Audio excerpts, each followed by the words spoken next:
Hello সৌরজগতের বন্ধুরা, চাঁদের রঙের রহস্য। আমাদের অনেকেরই রাতের অনেকটা সময় কেটে যায় আকাশের উজ্জ্বল চাঁদ দেখে। চাঁদ নিয়ে আমাদের কতই স্মৃতি। হয়তো পৃথিবীর সবচেয়ে কাছের প্রতিবেশী বলেই। মাত্র 3,84,400 কিলোমিটার দূরে রয়েছে এটি। তবে ভালোভাবে খেয়াল করলে দেখবেন চাঁদ প্রায়ই রং বদলায়। রঙের উপর নির্ভর করে আমরা চাঁদকে বিভিন্ন নামে ডাকি, যেমন harvest moon, blood moon, blue moon ইত্যাদি। তবে চাঁদের এই রং পরিবর্তন কিন্তু এর বৈশিষ্ট্য নয়। পৃথিবীর বায়ুমণ্ডল ও আলোর প্রতিফলনের কারণে এমনটা ঘটে। চাঁদ নিজে কোনো আলো উৎপন্ন করে না, এটি সূর্যের আলো প্রতিফলিত করে। তবে সূর্যের আলো যখন পৃথিবীর বায়ুমণ্ডলের মধ্য দিয়ে চাঁদের পৃষ্ঠে পৌঁছায় এবং তা আমাদের চোখে এসে লাগে, তখন আলো নানাভাবে পরিবর্তিত হয়। এই পরিবর্তনই চাঁদের রঙের ভিন্নতার মূল কারণ। চাঁদ সাধারণত ধূসর বা সাদা দেখায়, তবে মাঝে মাঝে এর হলুদ, কমলা, লাল, নীল এমনকি সবুজ রঙের রূপও দেখা যায়। চাঁদের রং মূলত নির্ভর করে চাঁদ কোথায় রয়েছে এবং আমরা এটি কোন কোণ থেকে দেখছি তার উপর। যেমন চাঁদ দিগন্তের কাছে থাকলে কমলা বা লাল রঙের দেখায়, কারণ পৃথিবীর বায়ুমণ্ডলের ঘন স্তর অতিক্রম করে আমাদের চোখে এসে পড়লে নীল আলোর তরঙ্গদৈর্ঘ্য বেশি ছড়িয়ে পড়ে। এরই কারণে লাল আলোর তরঙ্গদৈর্ঘ্য ছড়ায় কম। এই প্রক্রিয়ার নাম রেলে বিক্ষেপণ। রেলে বিক্ষেপণ শুধু চাঁদের রঙের ক্ষেত্রে নয়, সূর্যাস্ত বা সূর্যোদয়ের সময় আকাশের রং পরিবর্তনের ক্ষেত্রেও কার্যকর। চাঁদ যখন দিগন্ত থেকে অনেক উপরে থাকে তখন এটি তুলনামূলকভাবে সাদা বা ধূসর রঙের দেখায়, কারণ তখন পৃথিবীর বায়ুমণ্ডলের মধ্য দিয়ে আলো কম অতিক্রম করে, ফলে আলো তেমন পরিবর্তিত হয় না।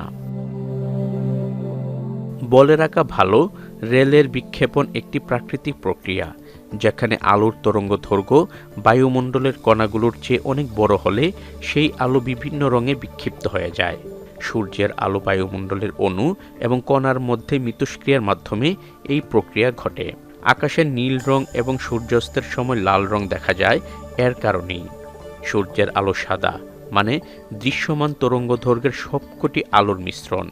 যখন এই আলো বায়ুমণ্ডলে প্রবেশ করে তখন নাইট্রোজেন ও অক্সিজেনের মতো ছোট অণুগুলো ছোট তরঙ্গদৈর্ঘ্যের আলো অর্থাৎ নীল ও বেগুনি বেশি ছড়ায়, তবে লাল ও কমলা রঙের মতো তুলনামূলক দীর্ঘ তরঙ্গদৈর্ঘ্যের আলো কম ছড়ায়।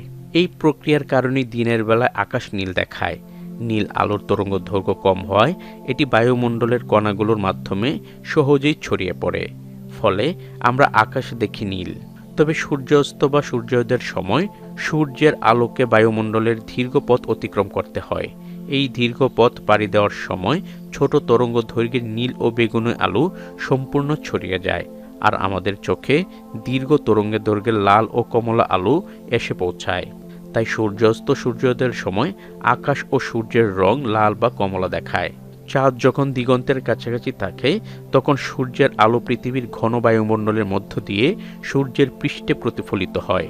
এ সময়ও নীল আলো বেশি ছড়িয়ে যায় এবং দীর্ঘ তরঙ্গদৈর্ঘ্যের লাল ও কমলা আলো বেশি দৃশ্যমান হয়, ফলে চাঁদ দিগন্তের কাছে লাল বা কমলা রঙের দেখায়। এই প্রক্রিয়াটি আমাদের চারপাশের প্রকৃতিকে নানা রঙে রাঙিয়ে তোলে।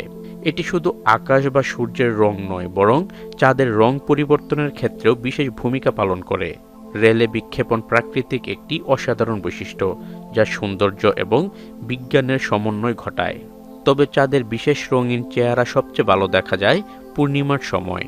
পূর্ণিমার চাঁদ যখন দিগন্তের কাছাকাছি থাকে তখন এটি কমলা বা লাল রং ধারণ করে, আবার বিশেষ পরিস্থিতিতে চাঁদ নীল বা সবুজ রঙেরও দেখাতে পারে। বায়ুমণ্ডলে প্রচুর ধূলিকণা বা ধোঁয়া থাকলে এমন পরিস্থিতি দেখা যেতে পারে।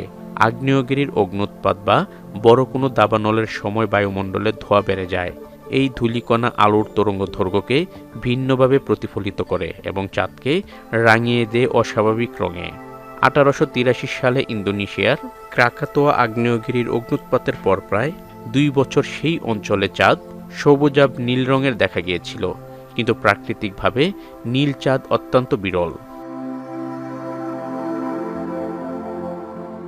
চাঁদ আবার মাঝে মধ্যে গোলাপি বা লাল রঙের দেখায়, একে বলে ব্লাড মুন। সাধারণত পূর্ণ চন্দ্রগ্রহণের সময় চাঁদের এমন রং দেখা যায়। পৃথিবী যদি সূর্য ও চাঁদের মাঝে অবস্থান করে এবং সূর্যের আলো চাঁদে পৌঁছাতে বাধা দেয়, তাহলে চন্দ্রগ্রহণ হয়। এই সময় সূর্যের আলো পৃথিবীর বায়ুমণ্ডলের মধ্য দিয়ে চাঁদে পৌঁছায় এবং ছোট তরঙ্গের দৈর্ঘ্যের আলো অর্থাৎ নীল ও বেগুনি বিক্ষিপ্ত হয়ে যায়, ফলে দীর্ঘ তরঙ্গ দৈর্ঘ্যের লাল আলো চাঁদে প্রতিফলিত হয়। হারভেস্ট মুন সাধারণত হলুদ বা কমলা রঙের দেখায়। চাঁদ দিগন্তের কাছাকাছি থাকলে চাঁদের আলোকে পৃথিবীর বায়ুমণ্ডলের দীর্ঘ পথ পাড়ি দিতে হয়। তখন কম তরঙ্গ দৈর্ঘ্যের আলো বিক্ষিপ্ত হয়ে যায়, আর দীর্ঘ তরঙ্গ দৈর্ঘ্যের হলুদ বা কমলা আলো আমাদের চোখে ধরা দেয়। এছাড়া চাঁদের রং নিয়ে মানুষের ব্যাখ্যা বা অনুভূতিতেও থাকে ভিন্নতা।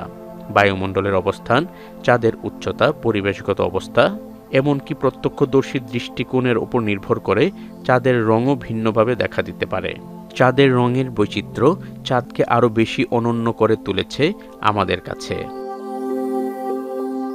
আপনি যদি মহাকাশ সম্পর্কিত নতুন নতুন তথ্যমূলক ভিডিও পেতে চান, তাহলে এই সৌরজগৎ চ্যানেলটিকে সাবস্ক্রাইব করতে ভুলবেন না। তো আজ এ পর্যন্তই, দেখা হবে অন্য এক নতুন ভিডিওতে। ততক্ষণ পর্যন্ত সবাই ভালো থাকবেন, সুস্থ থাকবেন, নিরাপদে থাকবেন। আল্লাহ হাফেজ।